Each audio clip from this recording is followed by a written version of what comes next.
এটা আমরা গরিব মানুষ, আমরা কিভাবে খাবো বলেন? গাড়ি ঘোড়া হয়তো আগুন দিতে পারে বা কিছু একটা হতে পারে, একটা আতঙ্কায় আছে মানুষ। শীতের সময় কাঁচা সবজি কিনতে এত টাকা লাগে না, আর এখন 500 টাকার বাজার করলে দেখবেন যে আপনি কিছুই হয় না। এটা শর্ট, ওইটা শর্ট, মরিচ নাই না, ব্যাগ ভরে না।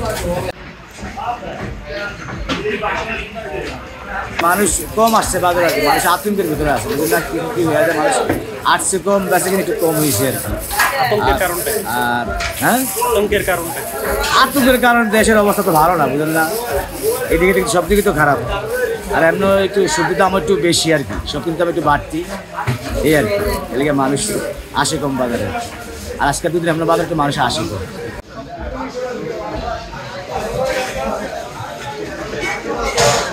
বাজারে তো পুরাই আগুন, সব কিছুর দাম বাড়ছে, মৌসুম তারপরে অনেক বাড়ছে আর কি।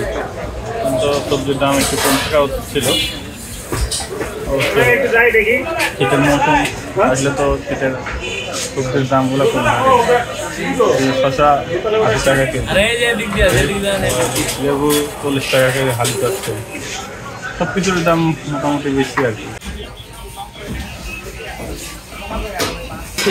যে দাম, এই দাম হলে আমরা গরিব মানুষ, আমরা কিভাবে খাবো বলেন? এই যে শসা কেজি 80 টাকা বলতে, এই টাইপের 40-50 টাকা, এখন কেজি 100 টাকা, 140 টাকা, 140 টাকা। এইভাবে হলে আমরা কিভাবে খাবো বলেন? আমরা খাদ্য আসলে কি মনে হচ্ছে, আসলে এটা কি কারণে হইতে পারে? কারণে হতে পারে আমার তো মনে হয় এগুলো একটা সিন্ডিকেট না হলে তো এগুলোর দাম আপনার এত বাড়ার কথা না, কারণ এখন সিজন, এখন আপনার তো দরকারি সিজন, কিন্তু এই সিজন অবস্থাতে এত দাম থাকে এগুলো।